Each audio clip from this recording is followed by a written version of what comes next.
কবিতা ছুটি লিখেছেন শুভ দাশগুপ্ত। হাসপাতালের করিডোরে বড়বাজারের মতো ভিড় ঠেলে নিকুঞ্জ কোনো মতে ডাক্তারবাবুকে ধরতে পারল। ফাঁসির আসামির মতো বিপন্ন বিধ্বস্ত নিকুঞ্জ মরিয়া হয়ে ডাক্তারবাবুর হাত দুটো চেপে ধরল। কিছু একটা করেন স্যার, আজ 4 দিন হয়ে গেল আমার এই ছোট্ট মেয়েটা ওই নোংরা বারান্দায় পড়ে আছে। বড় ডাক্তারবাবু বিরক্ত হলেন। পাশে ভিড় করা হবু ডাক্তারের দল হই হই করে উঠল। পথ ছাড়ুন, স্যারকে যেতে দিন। বেড সিট ওসব দেখার কথা আমাদের নয়, আপনি আসল জায়গায় যান। রোগী উপচে পড়া হাসপাতালে ভয়ঙ্কর নোংরা বারান্দায় অসংখ্য রোগীর ভিড়ে একটা ময়লা বিছানায় নিকুঞ্জর একমাত্র মেয়ে মামনি শুয়ে আছে। ফ্যাকাশে মুখ, হাতে ফোটানো স্যালাইনের সুচ, চোখ দুটো ঢুকে গেছে কোটরে। জুতোর দোকানের সামান্য মাইনের কর্মচারী নিকুঞ্জ। তার একমাত্র আদরের মেয়ে মামনির কঠিন অসুখ, ডায়ালিসিস করতে হবে। ডাক্তারের বিধান। গত 4 দিন নিকুঞ্জ উদ্ভ্রান্তের মতো ছুটে বেড়াচ্ছে পাড়ার এমএলএ থেকে রাইটার্সের আমলাদের ঘর। ছুটে বেড়াচ্ছে অপরাধীর মতো।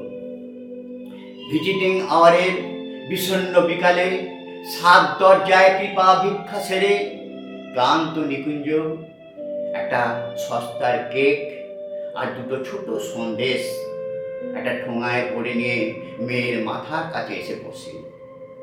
মামনি, সন্দেশ খাবি? এই দেখ।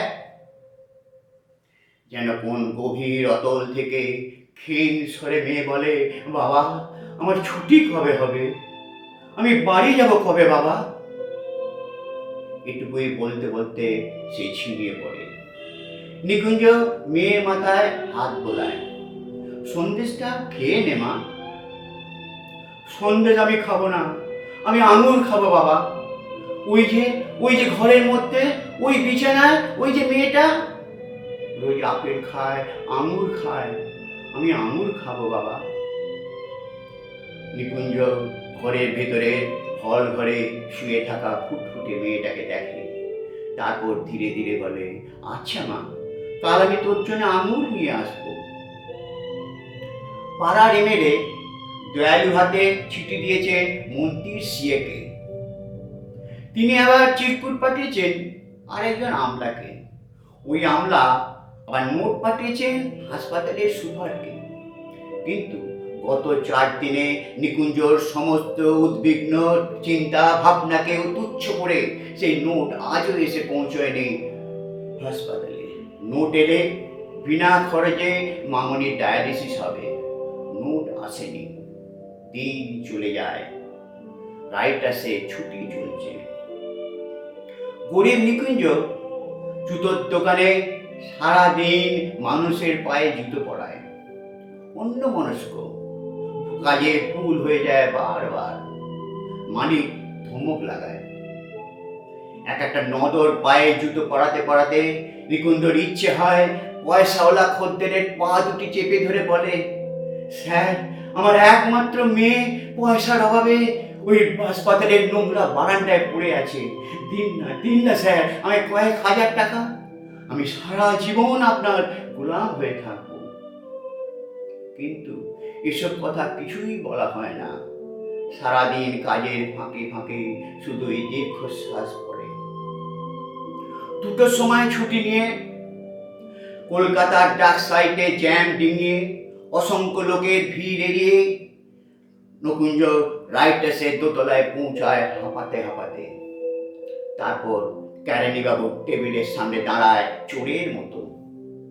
তাকে দেখে বাবুটি বললেন, আজ আর হবে না দাদা। কেন জানেন না?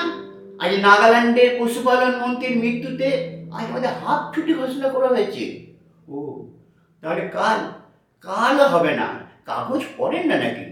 প্রাক্তন প্রধানমন্ত্রীর মৃত্যুতে কাল আমাদের পূর্ণ দিবস ছুটি।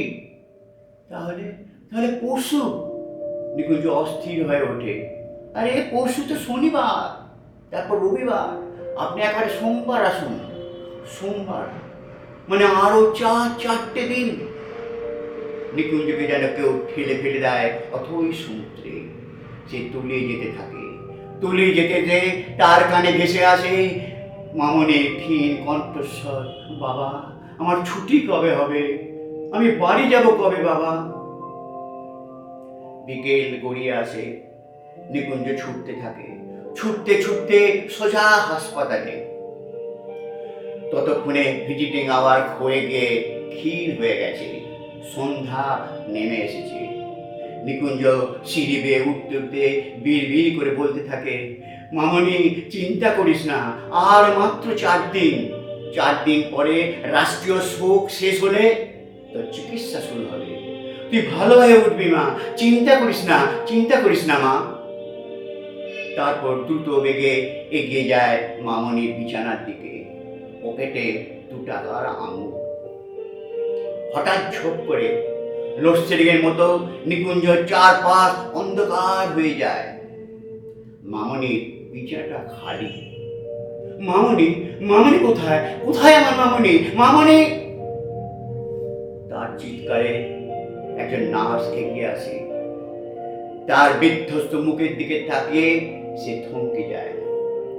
তারপর কষ্ট স্বরে বলে, আজ দুপুরে আপনার মেয়ের ছুটি হয়ে গেছে। কেমন বাবা আপনি? এই কদিনে একটা ফ্রি ডায়ালিসিস অর্ডার বার করতে পারলেন না? নিকুঞ্জ পাথর হয়ে গেল। পকেট থেকে দুমড়ে যাওয়া সেই আঙুরের ঠোঙাটি বের করে শূন্য বিছানার সামনে দাঁড়িয়ে জোর গলায় বলতে লাগলো, মামনি এই দেখ আমি আঙুর এনেছি, তুই আঙুর খেতে চেয়েছিলিস, মামনি এই দেখ আমি আঙুর এনেছি। অনেক গভীর রাতে একটা ভাড়া করা ম্যাটাডোরে মামনিকে একটা খাটিয়ায় শুয়ে দূর মফস্বলের বাড়ির পথ ধরে নিকুঞ্জ। ফেরার পথে চলন্ত ম্যাটাডোরে ঘুমন্ত মেয়ের পাশে একা নিকুঞ্জ। রাতের আকাশের পূর্ণিমার চাঁদ আলো ফেলে মামনির মুখে। এক আকাশ তারা নক্ষত্র আলো বিছিয়ে রাখে মামনির ফেরার পথে। তারপর নিকুঞ্জ শুনতে পায় আকাশে তারা নক্ষত্র সবাই বলছে, আজ আমাদের ছুটি নেই নিকুঞ্জ, আজ আমরা আলো জ্বেলে রেখেছি তোমার মামনির জন্য, আজ আমরা আলো জ্বেলে রেখেছি। ভোরের আলো সবে ফুটছে। ম্যাটাডোর ভ্যান এসে দাঁড়ায় নিকুঞ্জর ভাঙা ঘরের দরজায়। গাড়ির আওয়াজে নিকুঞ্জর বউ উদ্ভ্রান্তের মতো পাগলের মতো ছুটে আসে, কই কই এনেছো আমার মেয়েকে, কই কই আমার মেয়ে? পাগল হয়ে যাওয়া নিকুঞ্জ তুমুল কান্নায় ভেঙে পড়ে। তারপর বারবার বলতে থাকে, তোমার মামনির ছুটি হয়ে গেছে, তোমার মামনির ছুটি হয়ে গেছে, তোমার মামনির ছুটি হয়ে গেছে, তোমার মামনির ছুটি হয়ে গেছে, তোমার মামনির ছুটি হয়ে